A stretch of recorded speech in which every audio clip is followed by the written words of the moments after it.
Welcome to the Switchblade Sisters Social Club. Yet another true crime podcast where two middle-aged friends exploit their worst fears for your entertainment. You're welcome. For more information, find us on Instagram and Facebook or check out our website at www.switchbladesisterssocialclub.com. Audience discretion advised.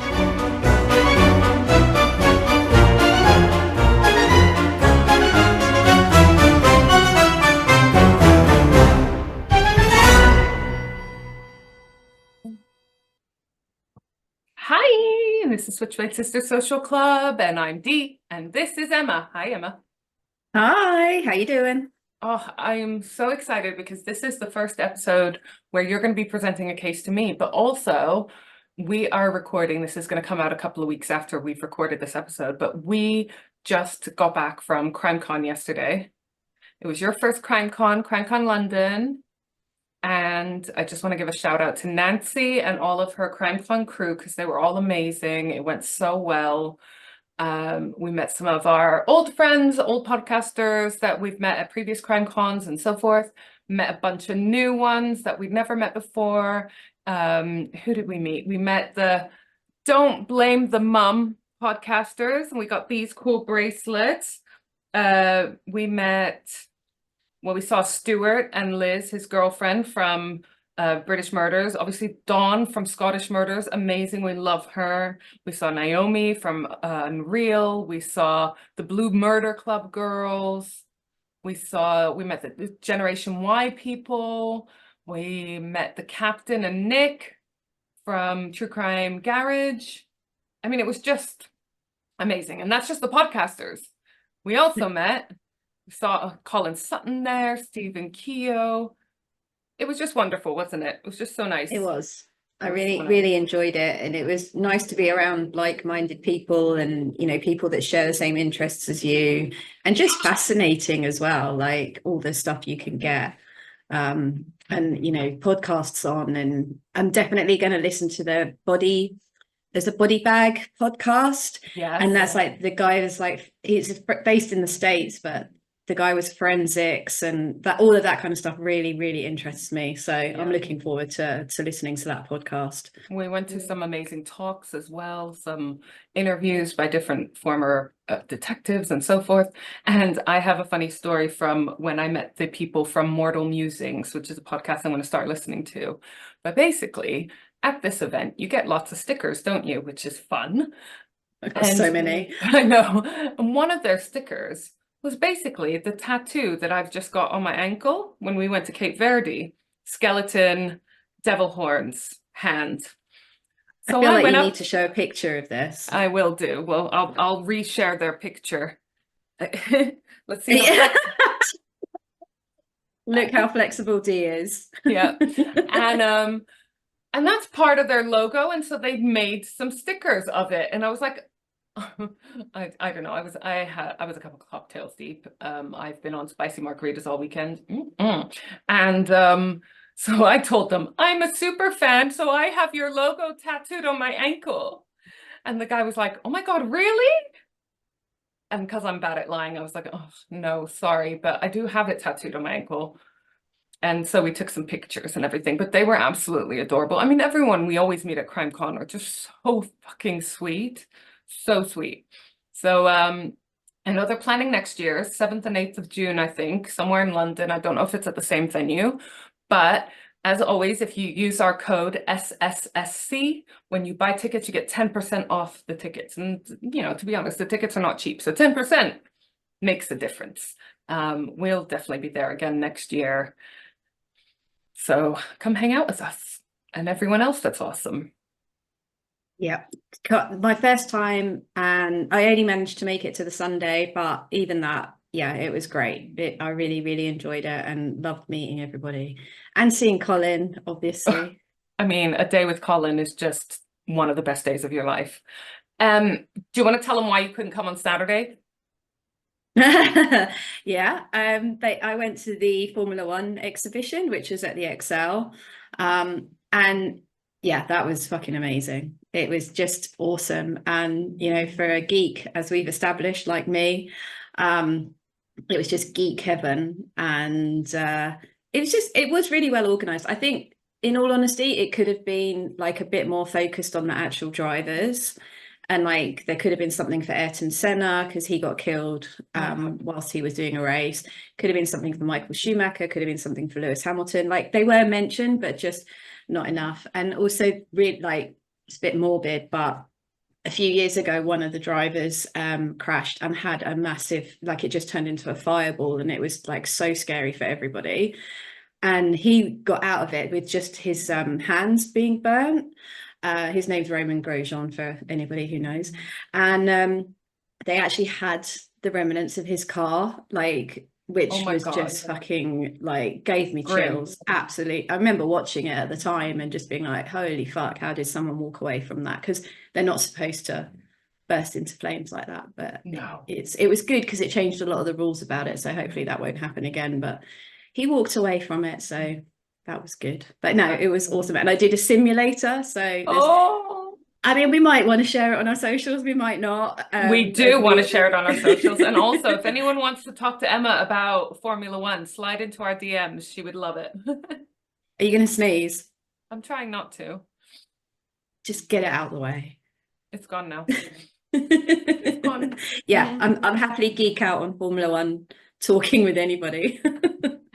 I try, Emma knows this, because like I know nothing about Formula One, but I love her so much and I want to share in her love and her interest. So every now and then I ask her, how were the cars today? Or did they drive real fast? So if you can contribute more to a Formula One conversation than me, get involved. Get involved. Yeah. So now is the time I hand over. Oh my God. Emma, I don't know why I'm slightly nervous. Like, everyone is rooting for you. You know this because we've had so many amazing comments about how everyone's looking forward to hearing the new season with the new podcast host and everything. So, and I'll just edit out all the shit bits anyways. So, I mean, hopefully I won't do any shit bits, but we'll see. And also, I have to preempt this with, this is grim. And I wasn't sure whether or not to start with such a grim case, but then I was like, fuck it. You know what we like to say, go big and then go home if you're not already there, because we like our homes. Yeah, it's like, I don't really want to go big. I'd rather stay at home. But okay. Yeah. But in this case, I'm going big. Okay. So, and I do have a photo or two to share. But this case kind of caught my eye because the guy in it is British. It didn't happen in England, but he's British and he has hit the news recently. And then I started digging into it a bit. And it's again that sort of classic case of this guy had everything and like earned so much money and just went down a rabbit hole of just nastiness. Entitlement. Yeah, entitlement, drugs, girls, you name it. And I'll show you a picture of him, and he's, you know, he's not the next supermodel, that's for sure. Yeah. But anyway, so the case that I'm doing is a guy called, and if I get any of the names wrong, I'm really sorry to anybody, but, and also because some of the names are Indonesian, so that's not going to be fun. So, you know, I thought I'd start easy. Right. Yeah. You're setting the bar really high for your first one. Right?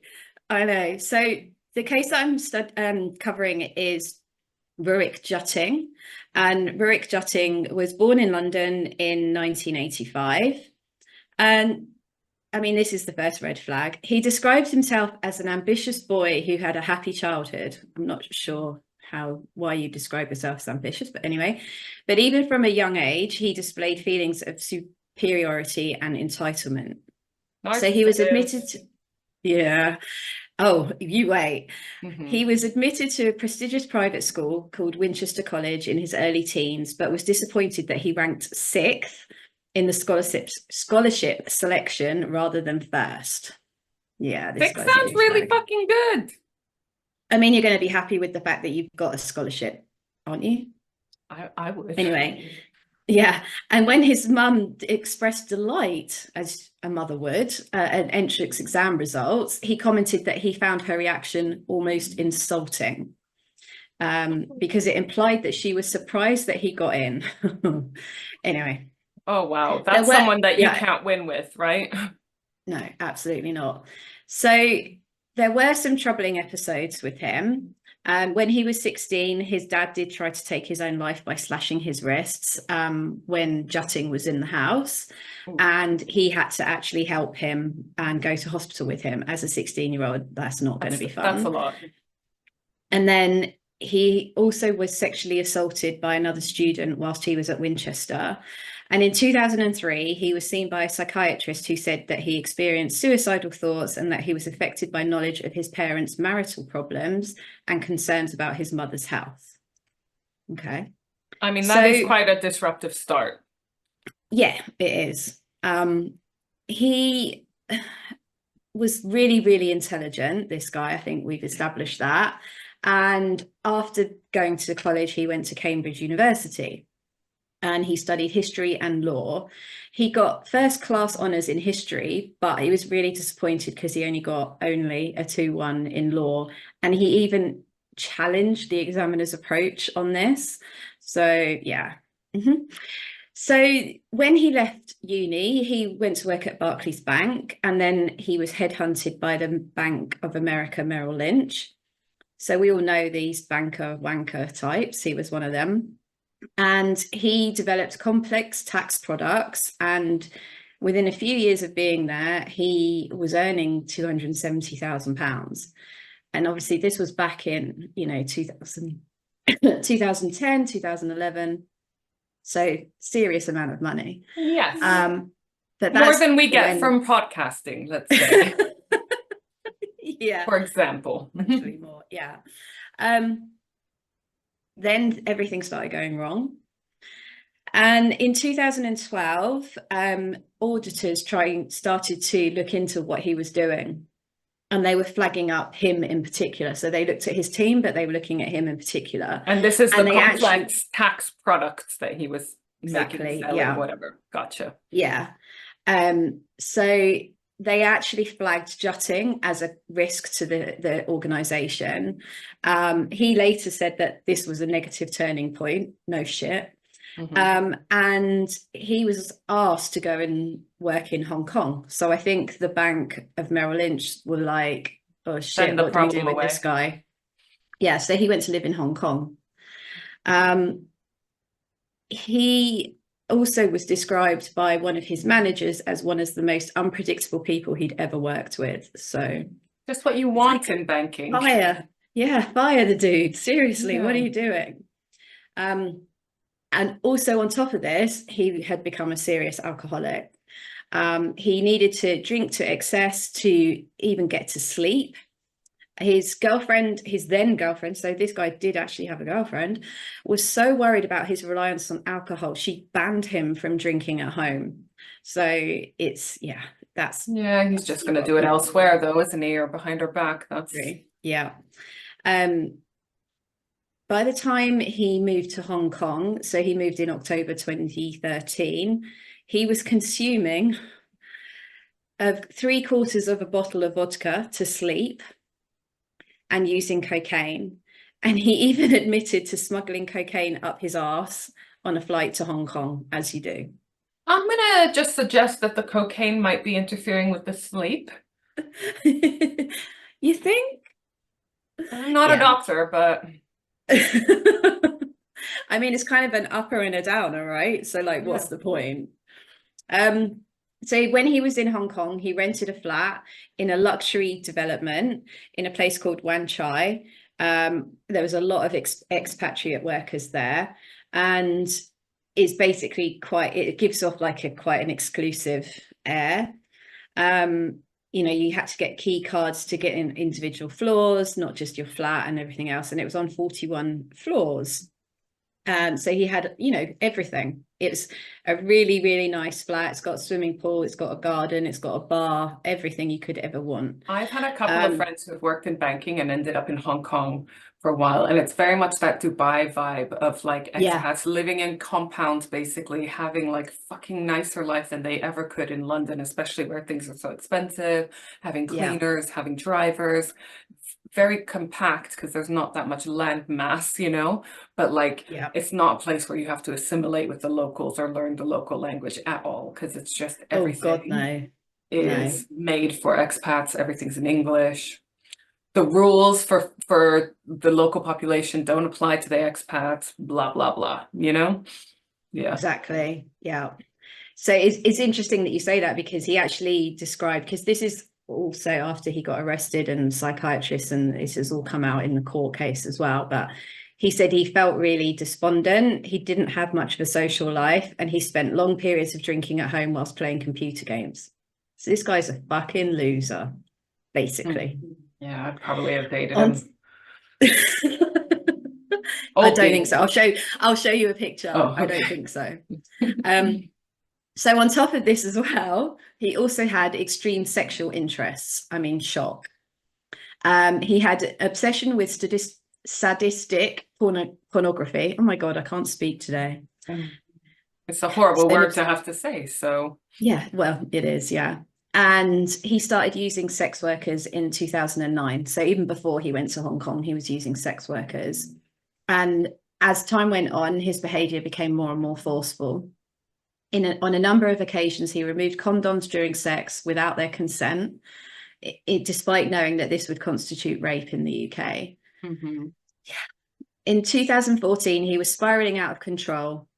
He would go on cocaine binges that lasted for days. And at one point, he missed a scheduled meeting in London. And as an excuse, he told his bosses he had HIV. Yeah. Oh my God. I'm going to ask a question. I'm guessing he didn't. No. Okay. He was just like, oh, I don't know what to say. Oh my God. Yeah, I missed it because I've got HIV. I've already told you that 6 grandmothers have died, so I've got to think of something else. Yeah. Yeah. Oh God, that's awful though. On a side note, did I ever tell you about the time when I was working in house, and there was this girl, and she would constantly say, my grandmother's died, my blah, blah, blah. That's why she's late. To the point where her manager was just like, no, I'm not doing this anymore. Came to HR, obviously, to see me. And he said, look, she's not turned up again, but she sent me a WhatsApp message and said that her grandmother's in hospital and has died. And she sent me a picture of her dead grandmother, and he showed me. This was not a nice picture. And I was like, this is so fucked up. I can't even begin to I can't imagine sharing images of corpses as like, oh my God, my grandmother's just died. I'm late for work. I really must text my boss this picture.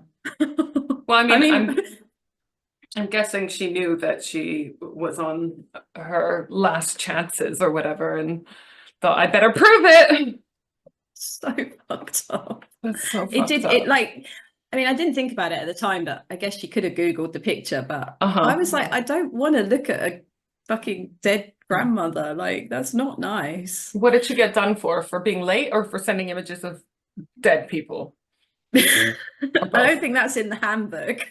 No, but I feel like it I know constitutes some pornography kind of abuse or assault or something of a It should coworker. be. It definitely should be. I think she resigned in the end, thank God. But yeah, that was fucked up. Yeah. So yeah, back to this extremely lovely human being. He basically was completely addicted to cocaine by this point. His weight ballooned, and in the weeks before he killed people, spoiler alert, I figured it was coming. He basically stopped going to work, and instead he just spent hours watching and reading violent pornography.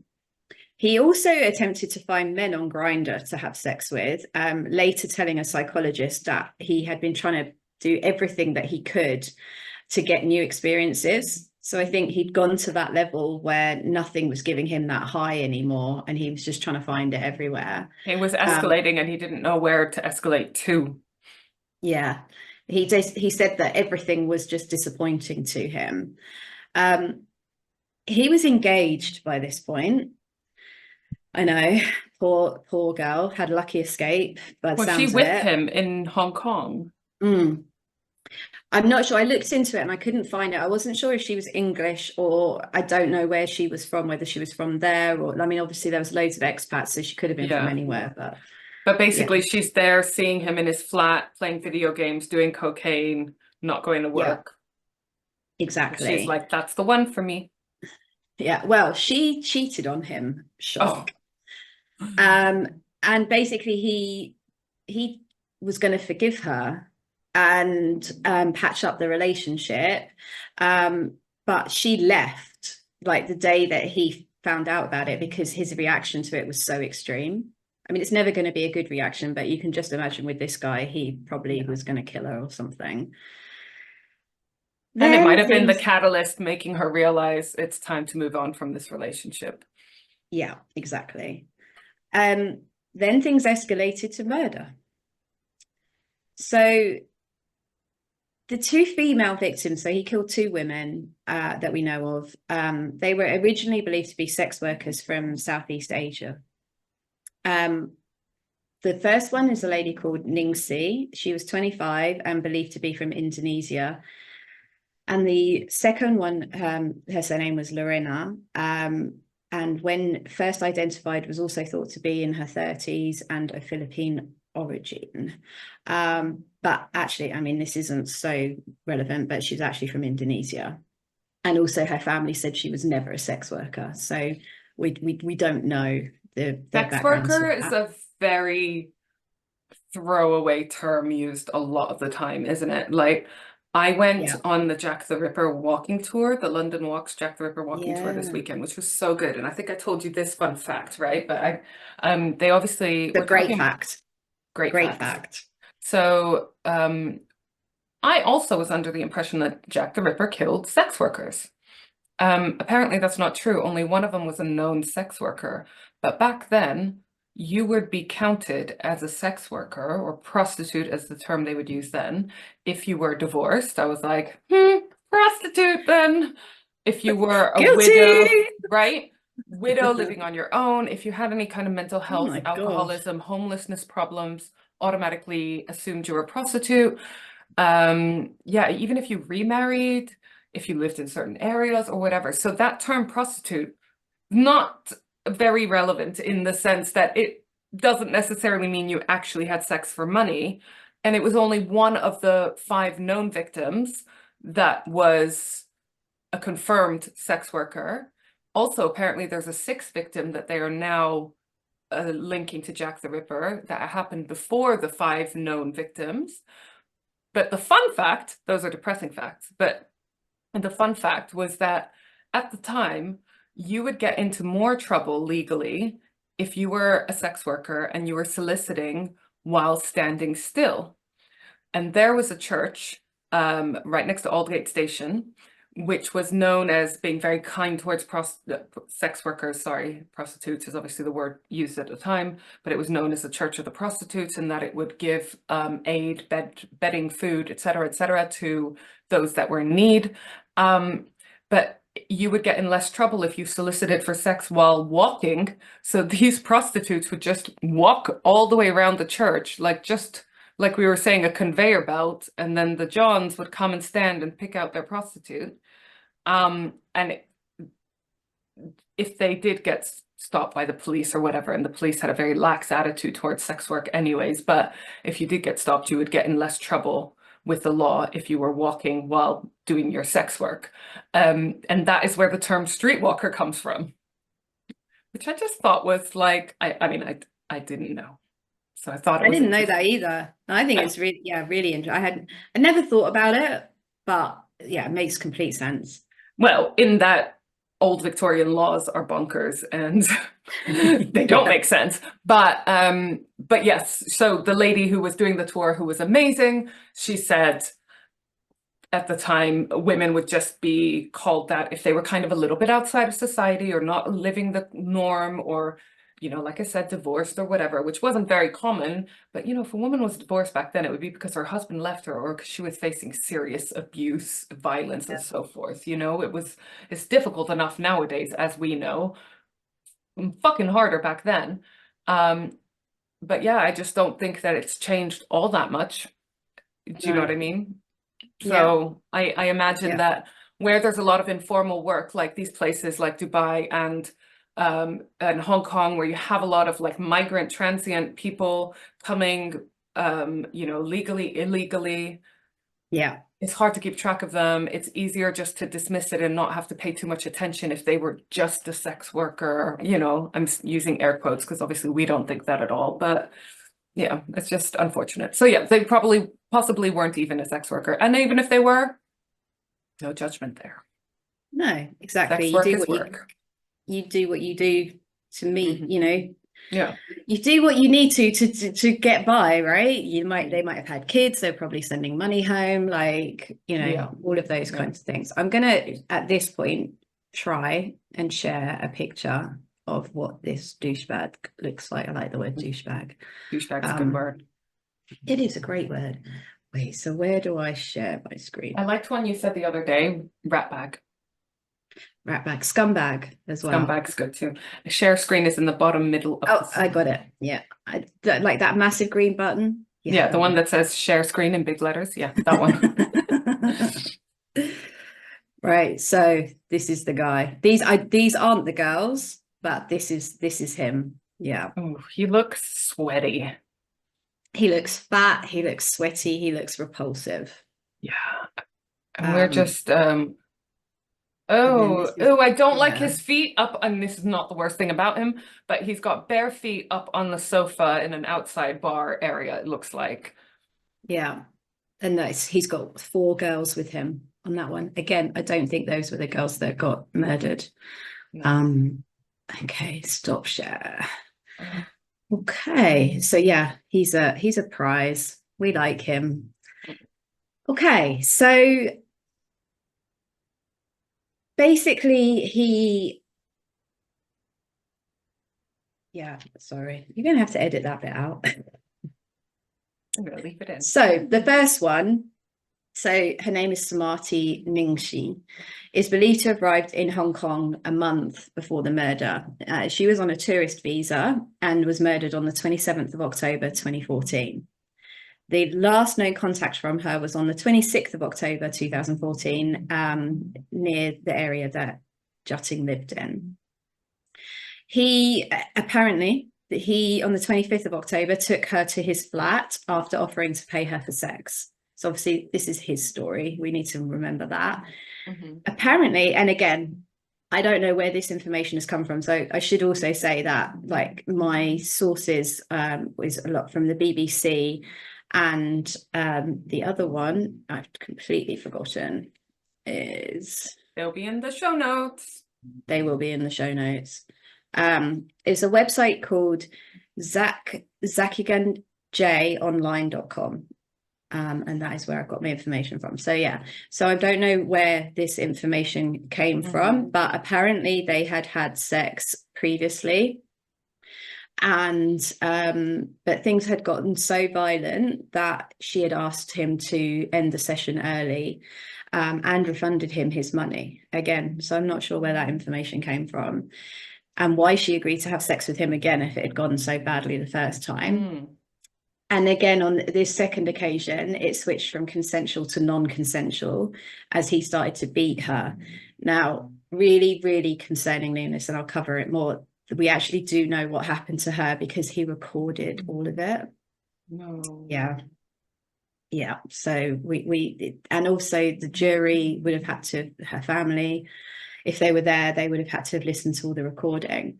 That's like a mixed I don't want to say blessing because it's not, but you know, in that at least there's hard evidence, I suppose. But yeah, having to be, even the police officers having to watch that, like anyone seeing that is going to be fucking traumatized, aren't they? Yeah, yeah.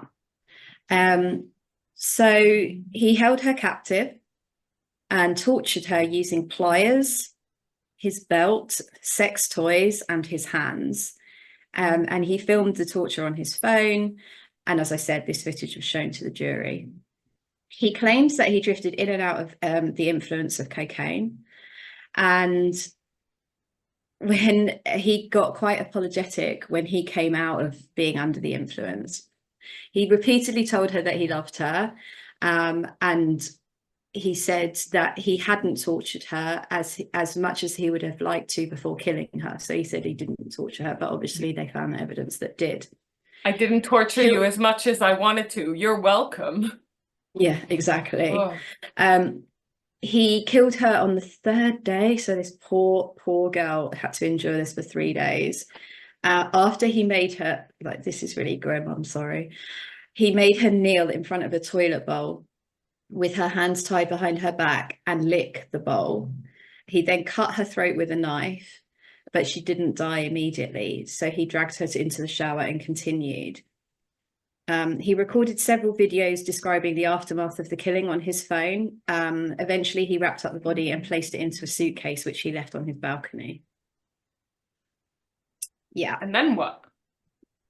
Well, that was it. She was dead in a suitcase on his balcony. So Jessie Lorena is thought to have been from Hong Kong, in Hong Kong for more than 8 years. And she was originally a domestic helper, but transitioned to a part-time disc jockey in a pub. Oh. At the time of the murder, she was last seen around 8:45 on the 31st of October outside a pub in the red light district. So is this a few weeks, month or so after the last one? So he took the First Lady to his flat on the 25th of October, tortured her for 3 days and then killed her. And then this one was on the 31st of October. Oh my God, so it's like a week. Yeah, not that long in between. Apparently she had seen one of her friends, and she's just said, I'm going to go and have loads of fun. I'm going to a Halloween party. But that was the last time anybody ever heard from her. So he'd already, Jutting, after he killed the first one, he then started planning how to torture a second victim. And he bought tools, including sandpaper, nails, and a blowtorch, filming them on his iPhone, describing how he might use them to torture a victim. So this next one is definitely premeditated. Yeah. So that night, so the 31st of October, he went out and he met Lorena and invited her back to his flat for sex. They began kissing and cuddling on the sofa, but she began shouting when she saw a gag by the sofa, as you would. And he held a knife against her throat and telling her that he would kill her if she continued to struggle. She continued to struggle, as you would, so he killed her. So this blessing is that he never got to torture her. So because she'd struggled and he killed her. He later told police, she was simply, the word I'd use is prey. I was hunting for prey and she was unfortunately the person who was hunted. So he then, after he killed her, he took more cocaine and said he contemplated taking his own life. He eventually called the police, and he also called his boss. I mean, this guy's so fucked up. Sorry, I haven't been working for a few weeks. I've been busy murdering. Well, he said to his boss, I'm in a lot of trouble. You need to do something about the reputation of the bank. Okay. So, as I said before, even though he hadn't been to work in the 2 weeks leading up to the killings, the office was still clearly on his mind, because after he killed Ningxi, so the First Lady, I'm sorry, it's just so fucked up. He changed his out of office on his work email to, I am out of the office indefinitely. For urgent inquiries, or indeed any inquiries, please contact someone who is not an insane psychopath. For escalation, please contact God, although I suspect the devil will have custody. I mean, okay, to be fair, no one really reads the autoresponder, do you? You get one and you're like, oh, fine, okay, whatever. They'll respond when they're back off holiday. But did anyone see that in the office, or any of his colleagues or clients? Send them an email, get the autoresponder about being clinically insane, or no? I mean, I It don't feels even like know a what to giant say. red flag. You think? Hmm. I also think he was one of these people that was known for being out well, there, over dramatic. Unpredictable. He's already Yeah, described as unpredictable, so I guess they're like, yeah, oh fuck, there's that guy being a dick again. yeah. Like, why the fuck would you put that? They probably just removed it and didn't think anything of it. So on the 1st of November, he did. So this is the day after he's killed the second victim. He called the police and said he called them 3 times to report that something had happened in his 31st floor, 1-bedroom flat. His call at 3 in the morning requested that police investigate his apartment. And when police arrived, a 12-inch knife, sex toys, and cocaine were found in the apartment. Lorena was found lying naked on the floor with cut wounds to her neck, throat, and buttocks. She was alive when the police arrived, but was pronounced dead soon after. And they reported that Jutting had been talking delirious nonsense and was arrested at the scene. So they, as I said before about his phones and recording, they examined the contents of his phone and found 2,000 photos and 43 videos. These photos included those of a sadomasochistic nature, and he'd also taken photos of himself with different portion of the corpses. Oh no. Including sexual organs and the partially severed head of Ningxi.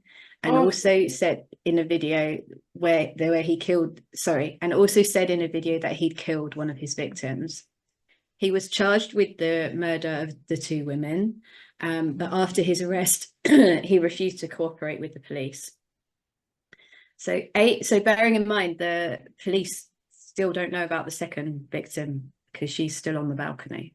They've not found the giant suitcase on the balcony. Didn't raise any questions. Okay, gotcha. They did after 8 hours, but it took them 8 hours to find the partially decapitated female corpse. And presumably decomposing. Yeah, it was decomposing. And she was partially clothed, wrapped in towels, and had her hands and legs bound with ropes. It was obviously later identified as Ningxi. So then we get to the case. Obviously, this is being held in Hong Kong. And he appeared initially in November, he said that he didn't want to enter a plea. And then when they came back and said, was he able, mentally to face a court, they said, the defense said that his IQ score was 137. So that puts him in the top 1% of the population. But they also just diagnosed him with 4 disorders, which they said combined to him killing. So guess what the first disorder was? Narcissistic personality disorder? Oh my God. Let You me get guess. a gold star. Gold star. Is there some borderline personality or antisocial personality disorder in there? No, actually, there's not. There's the narcissistic personality disorder, the sexual sadism disorder, cocaine use disorder, and alcohol use disorder. So the prosecution basically argued that such conditions would not substantially diminish his ability to control his actions. True. But according to the defense, when it came to narcissism, the signs were there from an early age. Yes, I think we can agree they were. Yeah, exactly. Although 4 psychiatrists testified that he had narcissistic personality disorder, he was declared mentally fit to stand trial as a result of his November court appearance, but the case wasn't heard until July 2015. Again, when this happened in July, he refused to enter a plea because he's a dick. Didn't know you could do that, where you're just like, I'm not going to say I'm innocent or guilty. Well, I don't know. Are you aware that if somebody says they're guilty, if they say I'm guilty, then you don't have to go through all of the evidence? Yeah. Yeah, but if it's not guilty, then you are, because again, this is him wanting subject the family to listening to the yeah. attention to stay relevant. Yeah. So if he doesn't enter a plea, then it goes to trial as if he pleaded not guilty. Yeah. Yeah. Okay. Basically. So the court was then subjected to listening to the recordings of his murders. They heard a recording that he made on his iPhone of his gagged first victim in her final moments. Her muffled cries could be heard with Daft Punk's One More Time playing in the Oh, background. never listening to Yeah. that song again. Yeah. Sorry, Daft Punk. And then before she died, he was heard saying to her, "Do you want me to hit you? If you say yes, I'll hit you once. If you say no, I'll hit you twice. If you scream, I will punch you. You understand?" The only sound that could be heard from her was her muted squeal. So the jurors heard how he had taken this horrifying footage on his iPhone and then filmed himself talking about the attack for several hours, describing how he'd enjoyed dominating the victim and killing her. On 8th of November, so this started in July 2015, on 8th of November 2016, so obviously the trial went on for a long time, he was found guilty of 2 counts of murder and was sentenced to life imprisonment. In August 2018, the Hong Kong's Court of Final Appeal rejected his appeal after 8 minutes of deliberation, and he was returned to maximum security. Unfortunately, going on from our Broadmoor chat, this prison is known to be one of the best in the world, and prisoners quite often put on so much weight due to the good food that they are given. But the one good thing that we can take from all of this is there is no way he is ever going to be transferred back to the UK. Okay, so he's just there. Yeah. Whoa, I've never heard of this case. Never. Yeah. Isn't that weird? It's just horrendous though, isn't it? Absolutely horrendous. That it's someone in like a fairly senior position in a supposedly well-respected profession just losing it. Just nothing was ever going to meet that. I mean, I don't know whether you can go back to the whole, was it because he was sexually assaulted? Was it because his IQ was so big? Like what, you know, but he just couldn't find that rush, could he? So. Oh my God, that's just awful. That's I told so you it was grim. It was very grim. You started grimly. I know. I know. But it was fucking fascinating though. Why do you think you picked that case? What stuck out for you?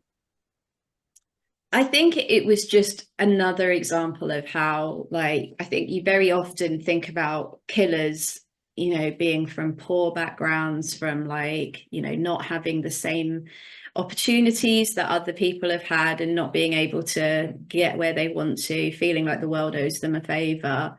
And this one, I think it interested me, because he was British and it didn't happen here, but also like, if anybody, I know he had fucked up times with his parents and, you know, his dad trying to kill himself, but this guy was so successful. He was earning that much money.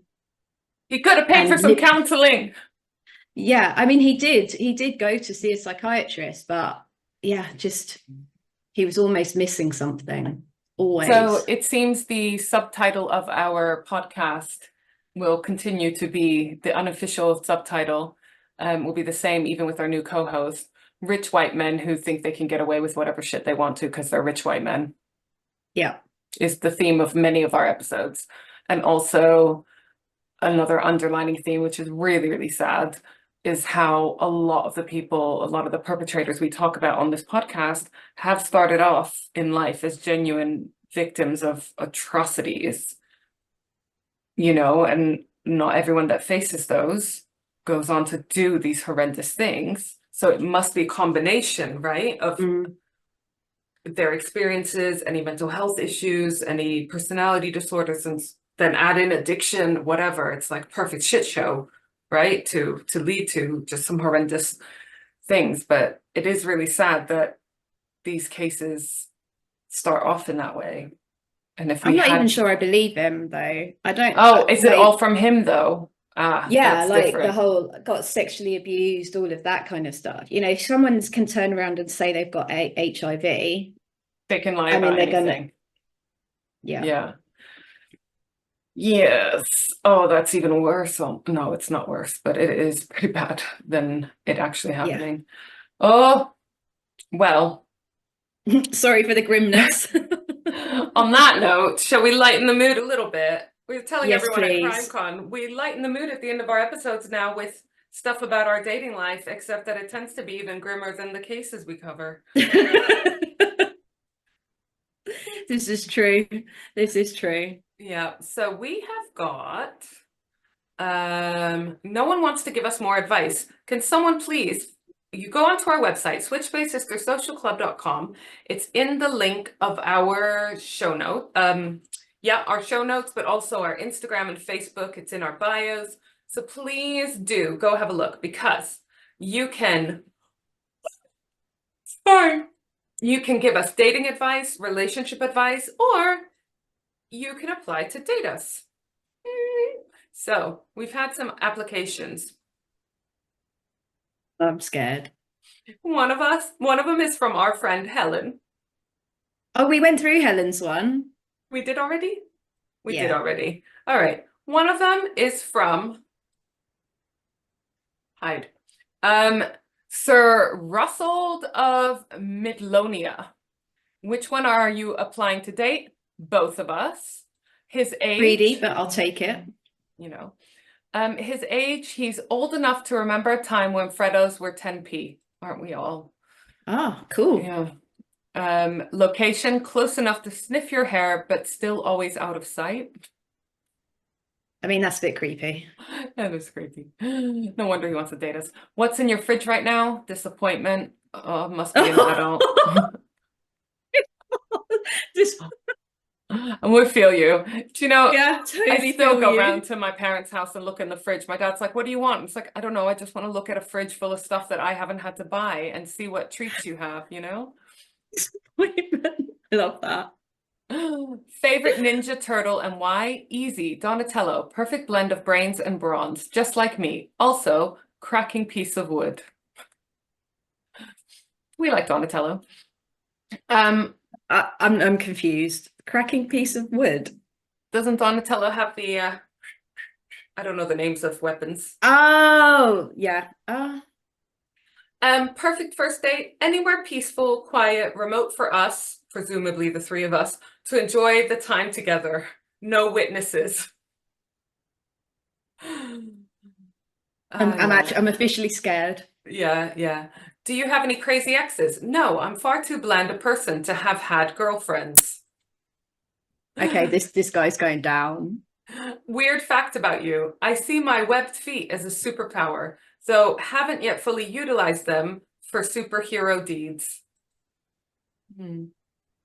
Some things you like, mostly backgammon. Some things you hate, loud noises, medium to large crowds, not a people person. Okay, we feel you that. What are you watching on TV right now? Frozen. Last time you cheated on a partner. This application probably counts. Oh dear. Yeah, right. So that's that, Sir Russell. Sorry, that's a hard pass. Hard pass. But you know what? Funny, you've got jokes, and maybe you should have a little look into that webbed feet superhero thing. I feel like you're onto something there. I also feel like, what are you doing applying to date us if you have a girlfriend? Boys It's not are cool. silly. Boys are silly. And also I forced a lot of people to fill in the form whether they wanted to date us or not. So maybe it's my fault. Anyway, yeah. Anyways, thank you for that, sir. Kind sir. And on that note, we're going to leave you. And I'll be back with Emma in a week's time. And I'll present you guys a case. Yay, can't wait. Pressure's Right. off me. Yeah, for a while. All right, love you, sexy listeners. Love you, sexy co-host. Love you all. Thank you. Bye. Bye.